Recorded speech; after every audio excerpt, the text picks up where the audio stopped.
कवासी लखमा से ईडी फिर पूछताछ कर रही है। ईडी ने कवासी लखमा को उनके सीए के साथ बुलाया है पूछताछ के लिए। ईडी ने दफ्तर में बुलाया है। शराब घोटाला के बारे में पूर्व मंत्री कवासी लखमा से पूछताछ हो रही है। उनके बेटे हरीश लखमा समेत कई लोगों से भी पूछताछ हो रही है। तो बुलाया है ईडी ने, सीए के साथ इस बार बुलाया गया है कवासी लखमा को पूछताछ के लिए। ईडी कवासी लखमा से पूछताछ कर रही है और आज की ये पूछताछ कितनी सफल होगी इसको भी देखना होगा। इंतजार है अभी, क्योंकि सीए के साथ बुलाया गया है पूछताछ के लिए, तो सीए से भी कई सवाल हो सकते हैं और साथ ही कवासी लखमा से भी कई सवाल होंगे। ये आज फिर आपसे पूछताछ होगी, आपके सीए को भी बुलाया गया है। बुलाते रहेंगे।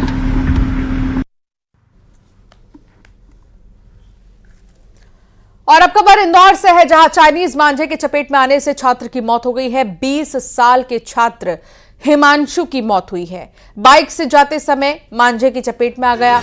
महू के भैरूलाल पाटीदार कॉलेज का यह छात्र है। द्वारकापुरी थाना क्षेत्र का यह मामला बताया जा रहा है। महज 20 साल इस छात्र की है और चाइनीज मांझा की चपेट में यह आ गया। बच कर रहिए, सावधान रहिए। चाइनीज मांझा खतरनाक है और इसका इस्तेमाल करना पूरी तरीके से बंद है, बावजूद इसके कुछ लोग इस्तेमाल कर रहे हैं, जिसकी वजह से दूसरों को नुकसान हो रहा है। 20 साल के हिमांशु की मौत हो गई है। ये छात्र जिसकी जान चली गई है चाइनीज मांझे की वजह से। बाइक से जाते समय मांझे की चपेट में आया। महू के भैरूलाल पाटीदार कॉलेज का यह छात्र बताया जा रहा है। मिथिलेश गुप्ता संवाददाता साथ जुड़ गए हैं। मिथिलेश, क्या जानकारी आपके पास? चाइनीज मांझा, अब तक इस पर पूरी तरीके से लगाम नहीं लगाया जा सका। चाइना की डोर खरीदना और बेचना दोनों पर प्रतिबंध लगा हुआ है और दोनों पे अगर आप बेचते और खरीदते पाए गए तो आप पर एफआईआर दर्ज होगी, प्रतिबंधात्मक कार्रवाई की जाएगी। लेकिन देखिए, अगर मकर संक्रांति की बात की जाए उसके पहले लगातार इंदौर में बड़ा एक्शन देखने को मिल रहा था। कई थाना क्षेत्र में बड़ी कार्रवाई हुई थी और सैकड़ों की तादाद में ये जो चाइना डोर है वो भारी मात्रा में मिला था। कार्रवाई की जा रही थी, लेकिन इसके बावजूद भी मोटे दामों पर लोगों ने खरीदा और कुछ व्यापारियों ने मुनाफा कमाने के लिए इस तरीके से चाइना डोर बेच भी दिया। अब उसके वजह से एक छात्र की जान चली गई। महज 20 साल की उम्र है, मनावर के रहने वाले हैं और सेकेंड ईयर के छात्र हैं। महू में रह के पढ़ाई कर रहे थे। अपने दोस्त के साथ टंकी लेने के लिए जा रहे थे। खाना बनाने के लिए टंकी खत्म हो चुकी थी। दोस्त के साथ पास में ही टंकी लेने के लिए निकलते हैं और अचानक से जो चाइना डोर है वो भी इस रास्ते में आ जाता है और सीधा वो गले पर, जो छात्र हैं 20 साल की जिनकी उम्र है, उनके सीधे गले पे चाइना डोर लगता है और घाव इतना गहरा होता है कि अस्पताल पहुंचने के पहले ही मौत हो जाती है। जरूरत से ज़्यादा यानी अत्यधिक ब्लीडिंग होने की वजह से, खून बह जाने की वजह से और चाइना डोर की वजह से जो श्वास नली है वो भी कट गई थी, जिसकी वजह से छात्र की मौत हो गई।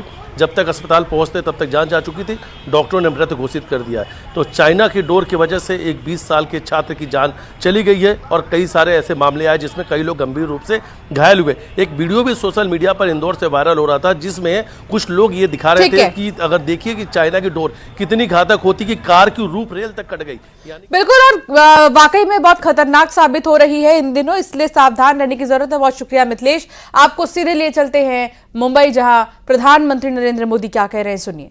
गल्फ हो, अफ्रीका के देश हो, सबके साथ आज भारत का आर्थिक सहयोग लगातार मजबूत हो रहा है। संबंधों की इस मजबूती में इंडियन ओशन रीजन में भारत की उपस्थिति, भारत का सामर्थ्य एक बहुत बड़ा आधार है और इसलिए आज का ये आयोजन सैन्य दृष्टि के साथ ही आर्थिक दृष्टि से भी उतना ही अहम है। साथियों, 21वीं सदी के भारत का सैन्य सामर्थ्य भी अधिक सक्षम हो, आधुनिक हो, ये देश की प्राथमिकताओं में से एक है। जल हो, थल हो, नभ हो, डीप सी हो या फिर असीम अंतरिक्ष, हर जगह भारत अपने हितों को सुरक्षित कर रहा है। इसके लिए निरंतर रिफॉर्म्स किए जा रहे हैं। चीफ ऑफ डिफेंस स्टाफ का गठन ऐसा ही एक रिफॉर्म है। हमारी सेनाएं और अधिक एफिशिएंट हो, इसके लिए थिएटर कमांड की दिशा में भी भारत आगे बढ़ रहा है। साथियों, पिछले 10 साल में जिस तरह भारत की तीनों सेनाओं ने आत्मनिर्भरता के मंत्र को अपनाया है, वो बहुत ही सराहनीय है। संकट के समय दूसरे देशों पर भारत की निर्भरता कम से कम हो, इस गंभीरता को समझते हुए आप सभी इस काम को आगे बढ़ा रहे हैं, नेतृत्व दे रहे हैं। हमारी सेनाओं ने 5000 से ज्यादा ऐसे साजो सामान और उपकरणों की लिस्ट तैयार की है जो अब वो विदेशों से नहीं मंगाएगी। जब भारत का सैनिक भारत में बने साजो सामान के साथ आगे बढ़ता है तो उसका आत्मविश्वास भी कुछ अलग ही होता है। पिछले 10 साल में कर्नाटका में देश की सबसे बड़ी हेलीकॉप्टर बनाने वाली फैक्ट्री शुरू हुई है। सेनाओं के लिए ट्रांसपोर्ट एयरक्राफ्ट बनाने वाली फैक्ट्री शुरू हुई है।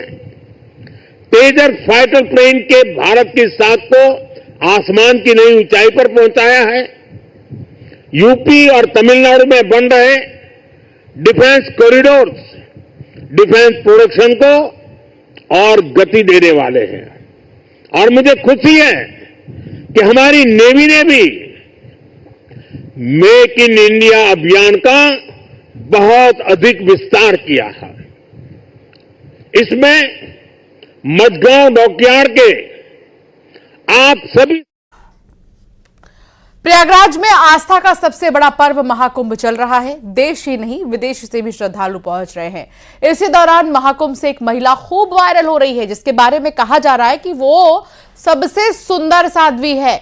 महाकुंभ में सनसनी फैलाने वाली कौन है हर्षा रिछारिया, जिसके बारे में कहा जा रहा है कि वो मॉडल है, साध्वी बनी।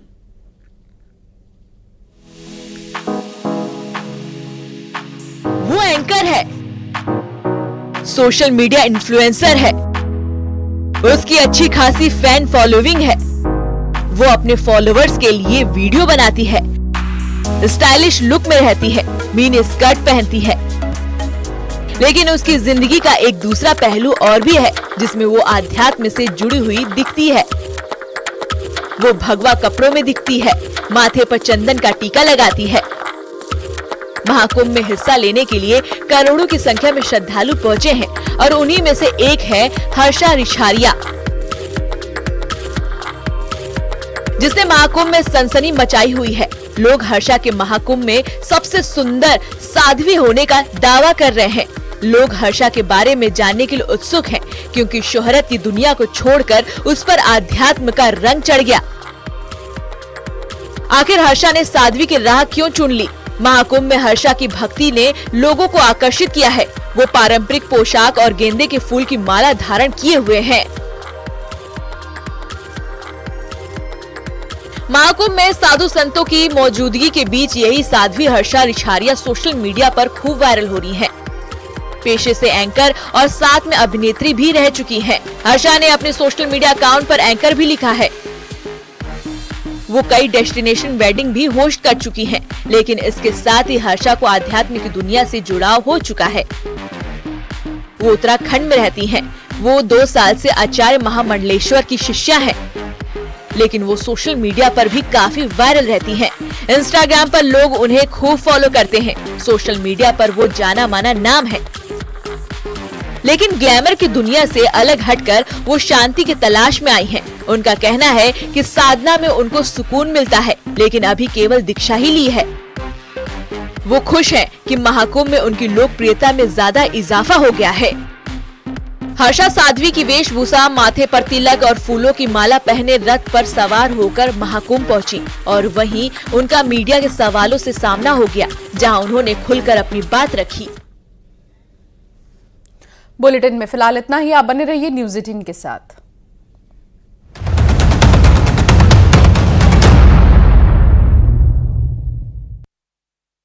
$7,000